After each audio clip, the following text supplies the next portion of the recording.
कांग्रेसी विधायकों ने की प्रेस वार्ता, समस्याओं के लिए सरकार को बताया जिम्मेदार। धौलपुर जिले की समस्याओं को लेकर आज गुरुवार को जिले के कांग्रेसी विधायकों ने हिना मैरिज होम सेपो रोड धौलपुर में प्रेस वार्ता की, जिसमें राजाखेड़ा विधायक रोहित बोहरा, बसीड़ी विधायक संजय कुमार और कांग्रेस जिला अध्यक्ष साकेत बिहारी शर्मा ने क्या कहा, सुने उन्हीं की जुबानी। इस दौरान धौलपुर विधायक शोभा रानी कुशवाहा भी मौजूद रही। 1.5 साल के बीजेपी के शासन में धौलपुर बेहाल। आज यहाँ 2 महीने से 33 केवी की लाइन खराब पड़ी है। आप सब को पता है 6 से 7 घंटे रोज बिजली कट धौलपुर में होता है। इस पर आज तक कोई निदान नहीं। क्या 1.5 महीना लगता है 33 केवी की लाइन को ठीक करने? एक लाइन पर पूरा लोड डाल देते हैं, वो लोड ले नहीं पाती है, रोज बिजली कट हो रही है। कल भी मैंने सीएम को कंप्लेंट करी, वो कल यहाँ आए थे मीटिंग लेने, कंप्लेंट करी, उसका अभी तक कोई निदान नहीं। दूसरी, आप सबको पता है ये सरकार 14,000 करोड़ रुपए इलेक्ट्रॉनिक मीटरों पे खर्च कर रही है और ये आम आदमी की जबान है। पुराने मीटरों की गति और ये नए मीटरों की गति में बहुत डिफरेंस है। अब आप देखना, अभी तक तो लोगों को करंट लगा नहीं था। जैसे ही ये इलेक्ट्रॉनिक मीटरों के बिल आने शुरू होंगे, वो डबल और ट्रिपल बिल आने शुरू हो जाएंगे। इस पर सरकार ना तो कुछ अपना स्पष्टीकरण दे रही है, ये क्यों करे, भाई के लिए करे। ये 14,000 करोड़ रुपए वो खर्च करना चाहते थे तो आज वहां खर्च करते जहाँ का कि इनके तंत्र में इनने पैसा नहीं लगाया।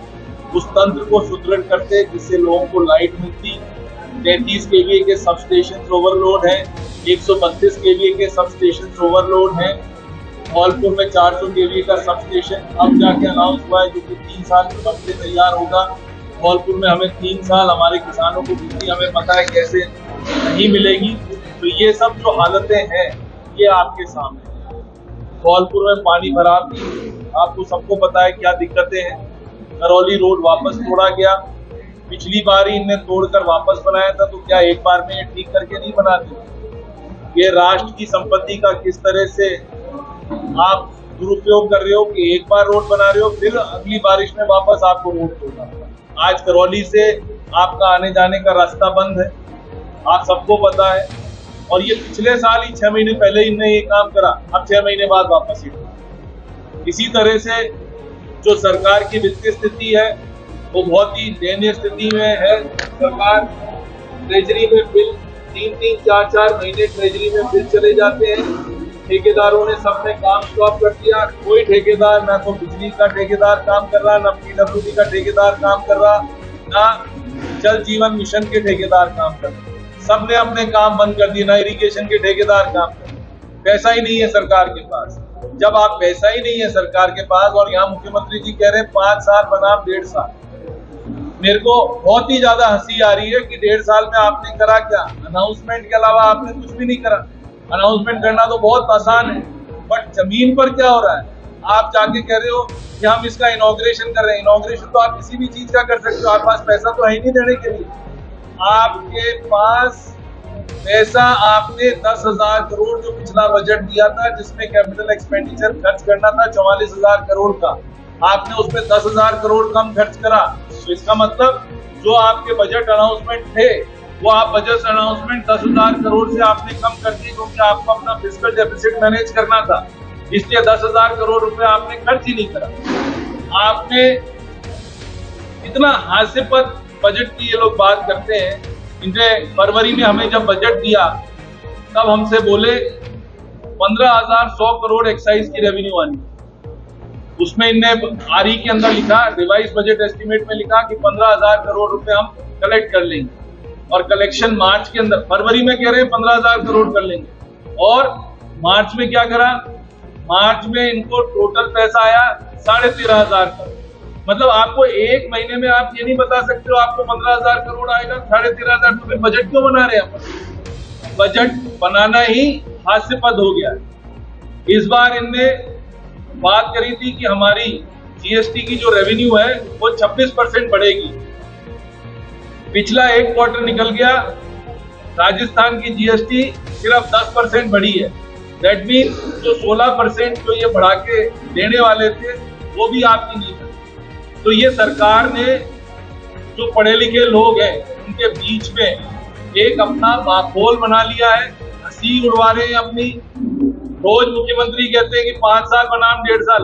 अरे जो तुम बजट दे रहे हो उस बजट में जो तुम बातें कर रहे हो वो तो सब झूठी साबित हो रही है। एक भी ऐसी बात साबित नहीं हुई कि जिसमें सच हो रहा है। आज आपने इतना सारा बात करा कि धौलपुर को हम 700 करोड़ रुपए देंगे और 900 करोड़ रुपए देंगे, या 700 करोड़ रुपए धौलपुर को धौलपुर लिफ्ट इरिगेशन योजना के लिए मिल गए, 900 करोड़ रुपए क्या हमारे को 700 करोड़ रुपए के काली तीर के लिए मिल गए? कुछ भी नहीं। पैसे ही नहीं है सरकार के पास देने के लिए पैसे ही नहीं है। सरकार की ट्रेजरी बंद हो जाती है। सरकार की ट्रेजरी 20 तारीख से लेकर 5 तारीख तक बंद रहती है, क्योंकि इनको अपनी तनख्वाहें देने के लिए पैसे नहीं है सरकार के पास। इनको बड़े बूढ़ों की पेंशन रोकनी पड़ती है। जब तक पेंशन रुकती नहीं है, जब तक पेमेंट होता नहीं है, ये इस सरकार के हाथ है। तो मैं आपसे ये कहना चाहता हूँ, इनने पंचायती राज चुनाव टाइम पर नहीं करा रहे। आपके कई जगह 49 आपकी नगर पालिकाएं खत्म हो चुकी हैं, उनके चुनाव नहीं करा रहे। इनने सब चीज धरातल पे परिसीमन गलत कर रहे हैं। परिसीमन ये अपने हिसाब से कर रहे हैं। जहाँ 6 किलोमीटर की परिधि है, धौलपुर में ऐसी कई पंचायत समिति है जहाँ 6 किलोमीटर से ऊपर की परिधि में इन्हें जोड़ दिया है। जो बिल्कुल इनने गाइडलाइंस थे उनको बिल्कुल ताक में धरकर इनने काम करा है। प्रशासन मौन है क्योंकि उनके ऊपर पॉलिटिकल प्रेशर है, वो पॉलिटिकल प्रेशर में काम करना चाहता है। तो ऐसा राज हमने कभी नहीं देखा जहां प्रशासन पॉलिटिकल प्रेशर के नीचे दबकर काम कर रहा है। कोई काम हो नहीं रहे। कामों की ये दशा है कि लोग बाग 2-2, 3-3 फुट पानी में धौलपुर में रह रहे हैं। आप सबने देख लिया, आप सबने निकाल दिया, पेपरों में रोज आ गया। क्या हो रहा है? कुछ हो रहा है? सीवर लाइन अभी तक चौक पड़ी है, सीवर लाइनें चालू नहीं हो रही, तो क्या करेगा आदमी? बेबसी में रह रहा है धौलपुर के अंदर। आदमी की हालत बहुत खराब है। क्या करे? किसी को कुछ समझ में नहीं आ रहा कि क्या करा जाए। और जब तक ये लोग ये नहीं समझेंगे कि भाई हमारे को संविधान को मानना है और संविधान के हिसाब से काम करना है, तब तक ये समझिए इस देश की हालत बहुत ही खराब होने वाली है। अब आपने देख ही लिया किस तरह से वाइस प्रेसिडेंट ने हेल्थ ग्राउंड्स पे जाके रिजाइन करा। पहली बार हिस्ट्री में हुआ है किसी वाइस प्रेसिडेंट ने हेल्थ ग्राउंड्स के ऊपर अपना रेजिग्नेशन दिया है। नहीं तो वाइस प्रेसिडेंट ने जब भी रेजिग्नेशन दिया है तो एक सीढ़ी ऊपर चढ़ने के लिए रेजिग्नेशन दिया है, या तो प्रेसिडेंट बनने के लिए उन्हें रेजिग्नेशन दिया है। पहली बार हुआ है। राजस्थान का जो धरती पुत्र था उससे जबरदस्ती आप लोगों ने रेजिग्नेशन ले लिया। पहली बार हुआ है, हिस्ट्री में पहली बार हुआ है। क्योंकि सब न्यूज़पेपरों में कटिंग आ गई कि क्योंकि उनने उस जज साहब के खिलाफ कांग्रेस के एमपीज ने 63 एमपीज ने उनको साइन करके दे दिया। इस चक्कर में गुस्सा होके उनसे रेजिग्नेशन। तो आप बताओ ना क्या हो रहा है? ये देश कहाँ जा रहा है? हम कहाँ जा रहे हैं? आप रोज अपने जो भी आप काम करते हो, कभी आज ये करते हो, कल वो करते हो। हमारी विदेश नीति फेल हो चुकी है। विदेश नीति में आप देखो, जब ऑपरेशन सिंदूर चला था कितने देश आपके साथ खड़े हुए थे। आज पाकिस्तान सिक्योरिटी काउंसिल का चेयरमैन बन गया। आपने क्या करा? आपने क्यों नहीं रोका?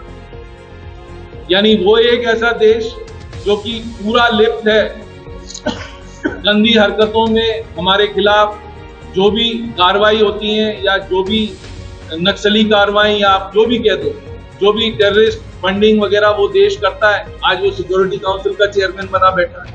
उसको इतनी ताकत मिल गई। और आज हम कहाँ हैं? हमारे साथ कोई देश नहीं खड़ा हुआ सिंदूर के टाइम, जबकि पूरा देश, कांग्रेस हो, बीजेपी हो, सब पार्टियों ने मिलकर हमने सिंदूर के टाइम आपको पूरा सपोर्ट करा। बट हम कहाँ रहे? मेरा आप सबसे निवेदन इतना सा ही है कि इन सरकार की कथनी और करनी में बहुत डिफरेंस है। ये कुछ भी नहीं कर रहे। और हम तो ये कहना चाहेंगे कि हमारे को यदि और ऐसा ही इनने और करा तो हमारे को सड़कों पर आना पड़ेगा। इनके खिलाफ हमें आवाज उठानी पड़ेगी। आज आपके माध्यम से आवाज उठा रहे हैं, कल हमें सड़कों पर आकर इनके खिलाफ आवाज उठानी। अंतर्गत जल भराव की समस्या पिछले 1 वर्ष से है। यही प्रशासन था, यही हमारे प्रभारी मंत्री जी थे। तो प्रभारी जी मंत्री का ये कहना है कि हमको धौलपुर वासियों ने क्या दिया है, सारी की सारी सीटें कांग्रेस को दे रखी है, इसलिए हम धौलपुर के अंतर्गत कार्य क्यों कराएं। तो मेरा कहना इतना सा है कि वोट तो बीजेपी को भी पड़े, कांग्रेस को भी पड़े, और जो सरकार बन जाती है निश्चित रूप से वो सबकी सरकार होती है, सबके विधायक होते हैं, तो उनको ये छोटी ओछी राजनीति नहीं करनी चाहिए। इस ओछी राजनीति से ऊपर उठ करके उनको निश्चित रूप से धौलपुर के लिए कार्य कराना चाहिए। जैसा कि आपने देखा पैसे का भी दुरुपयोग होता है।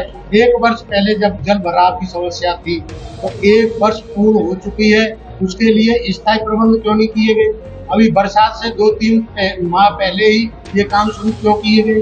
रोड को पहले आपने काटा, वहाँ पुलिया बन सकती थी, पहले आपने तोड़ा, उसको बनाया, 8-10 लाख खर्च किए, अब वापस फिर तोड़ दिया, फिर पैसे खर्च करेंगे, लेकिन स्थायी निदान नहीं होता है। तो निश्चित रूप से या तो इस बीजेपी की पर्ची सरकार ने धौलपुर के लिए ये संदेश नहीं दिया कि आप काम करिए, या उनको धन नहीं दिया। प्रशासन इस चीज के लिए मुख्य दर्शक रहता है। तो मेरा तो निवेदन पब्लिक से और आम प्रशासन और सरकार से यही है कि जो जनता की मूलभूत सुविधाएं उनकी ओर ध्यान दें, जैसे सरकार का कर्तव्य होता है, और उन कामों को कराएं। इसी आशा के साथ जय हिंद। धौलपुर के अंतर्गत टाइगर सेंचुरी का की जा रही है, उसका धौलपुर और करौली निवासी बिल्कुल पुरजोर तरीके से विरोध कर रहे हैं, और करना भी लाजमी है, क्योंकि सरकारी अफसरों ने जो टाइगर सेंचुरी का प्रोजेक्ट रखा था उसको धरातल पे वहाँ के मूल निवासी, वहाँ के जनप्रतिनिधि, किसी भी जनमानस की भावनाओं को परखा नहीं, जांचा नहीं, उनकी क्या विस्थापन करने की क्या नीति है और क्या नहीं है। इन्होंने आनंद में अपने जामा पहनाया है और टाइगर सेंचुरी की कोर और कंट्रोल निश्चित कर दिए। इसके अंतर्गत इसमें 108 गांव का विस्थापन किया जाना सुनिश्चित किया है, जो कि बिल्कुल गलत है, और इसका हम पुरजोर तरीके से विरोध करते हैं। मेरा आप सबके चैनल के माध्यम से सरकार और केंद्र सरकार से माध्यम है कि इसको रोक करके पहले इसकी जांच पड़ताल की जाए कि वहाँ के लोग किस तरह से रहेंगे, उनके मूल उद्देश्य क्या है, वहाँ कैसे निवास करते हैं और कैसे रह सकते हैं, क्योंकि जल जंगल जमीन सब उनका है और वो कई सदियों से रह के आ रहे हैं। अगर टाइगर सेंचुरी जाए तो हम सबको रात तल पे और सड़कों पर आकर आंदोलन करना पड़ेगा और मजबूर होना पड़ेगा। अतः आप सबके माध्यम से ये टाइगर सेंचुरी का हम फोटो विरोध करते हैं। सरकार इस पर तुरंत संज्ञान लेकर के केंद्र सरकार को अवगत कराए।